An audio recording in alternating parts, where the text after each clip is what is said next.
विशालगढ़ गाज़ियापुर महाराष्ट्र में अतिक्रमण के नाम पर मुस्लिम समाज के घर मस्जिद की तोड़फोड़ और ग्रंथ की विटंबना करने वालों के खिलाफ कार्रवाई की मांग का निवेदन आज सावदा शहर के मुस्लिम समाज की ओर से फैजपुर शहर के प्रांत कार्यालय में एक निवेदन दिया गया और कहा गया, इस निवेदन में कहा गया है कि दोषी लोगों पर जल्द से जल्द कड़क कार्रवाई की जाए।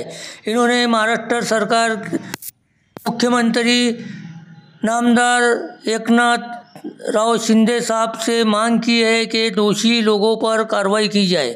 हम आपको हमारे चैनल जनता की बात के जरिए सावदा शहर के जो मुस्लिम समाज के लोग प्रांत कार्यालय में आए और निवेदन दिया और इन्होंने जनता की बात न्यूज़ चैनल पर क्या कहा, देखिए। मैं हूँ शाकिर मलिक, जनता की बात अब तक।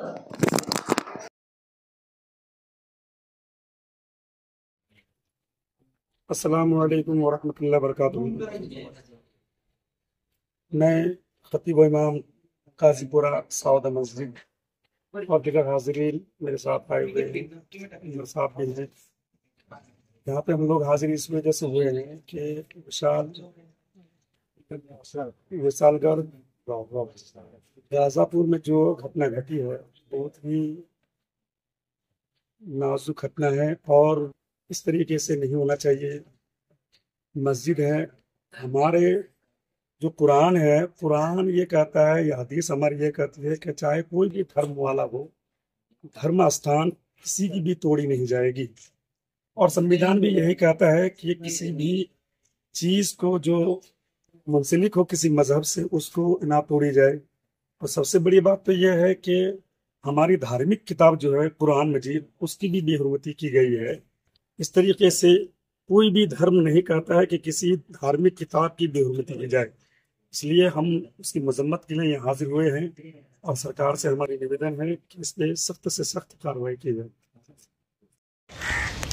माननीय मुख्यमंत्री साहेब यांना निवेदन देण्यासाठी त्यांचे प्रतिनिधी म्हणून फैजपूर विभाग अधिकारी फैजपूर यांना निवेदन देण्यासाठी आमचे काजीपुरा मस्जिदचे पेशइमाम, ट्रस्टियन आणि नागरिक इथे आलेले आहे।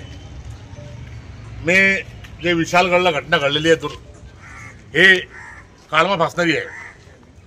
आज रोजी एवढी काळमा फासणारी महाराष्ट्राला कधी झालेली नाही अशी घटना विशालगडाला झालेली आहे। मला असं वाटते की हे राजकारणाची बाब तो नाही का लोकसभामध्ये जे जे निकाल आले त्याला पाहून ही घटना घडली अशी चर्चा संपूर्ण महाराष्ट्रात दिसून येते। म्हणून हे कोणीही याचा राजकारण करू नये आणि जे अतिक्रम काढण्यात आला त्याच्यापासून 3 किलोमीटर अंतरावर काही अल्पसंख्याक मुस्लिम समाजाचे घर होते, त्यांचे नासधूस करण्यात आली।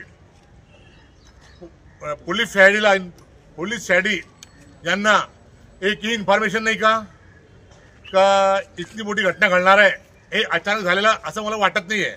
हे पहिल्यापासून प्लॅनिंग असेल म्हणून अशी घटना घडलेली आहे।